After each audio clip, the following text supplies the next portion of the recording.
स्वयंपाकात स्वादाची जान, डीएम मसाले तुमच्या घराची शान। छत्रपती शासन महिला गृह उद्योग कबनूर इचलकरंजी घेऊन येत आहेत अस्सल परंपरेची मराठमोळी चव म्हणजेच डीएम मसाले। मटन मसाला, चिकन मसाला, धणे पावडर, गरम मसाला, बिर्याणी मसाला, तिखट, चवदार मसाले आणि चटणी म्हणजेच डीएम मसाले।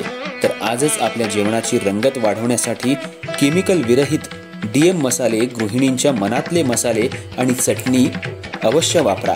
डीएम मसाले महिला बचत गटाद्वारे करणारे स्वच्छ माफक दरामध्ये म्हणजेच डीएम मसाले।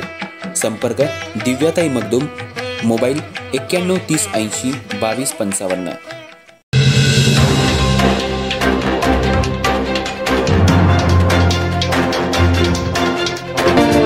नमस्कार, मी तेजस्विनी मगदूम। एम मराठीमध्ये आपल्या सर्वांचं स्वागत आहे। पाहूया ठळक घडामोडी। इसिस सेवा दवाखाना इचलकरंजीत गेल्या 45 वर्षांपासून एकाच ठिकाणी कार्यरत आहे।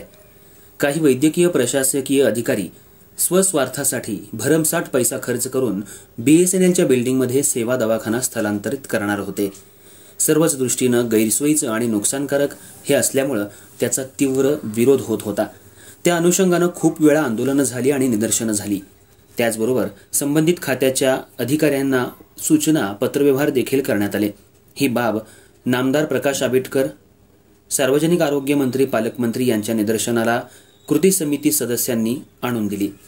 त्यांनी लगेच कृती समिती सदस्य आणि वैद्यकीय प्रशासन अधिकारी मिलिंद चौधरी यांची विशेष बैठक घेतली। नामदार यांनी मिळालेली माहिती आणि वस्तुस्थिती याची तात्काळ पडताळणी केली आणि त्यांना मिळालेल्या सर्व माहितीनुसार प्रशासकीय अधिकारी मिलिंद चौधरी यांना सेवा दवाखाना कायमस्वरूपी आहे त्याच ठिकाणी ठेवण्याचे आदेश दिले आणि तो सेवा दवाखाना विस्तारित करण्यासाठी जो काही निधी लागेल तो देण्याची ग्वाही देखील दिली आणि तशा सूचना देखील इचलकरंजी महापालिका आयुक्त आणि संबंधित अधिकाऱ्यांना नामदार पालकमंत्री आणि आरोग्यमंत्री आंबेडकर साहेब यांनी दिल्या।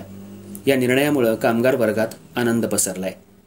सेवा दवाखान्याबाबत अनेक अडीअडचणींबाबत आणि स्थलांतर विस्तारीकरण याचं मार्गदर्शन आणि पुढाकार जिल्ह्याचे नेते आदरणीय पुंडलिक भाऊ जाधव, अमित गाताळे यांच्या मार्गदर्शनाखाली शहाजी भोसले, उदयमाने सरकार, धोंडीबा कुंभार, सुनील बारवाडे, आनंद कांबळे, जगदीश टाकळे, मिलिंद रावण, वसंत आपटे, दीपक जाधव, अमर मगदूम, विनोद गोरे आणि अनेक कामगार प्रतिनिधी यांनी यात सहभाग घेतला।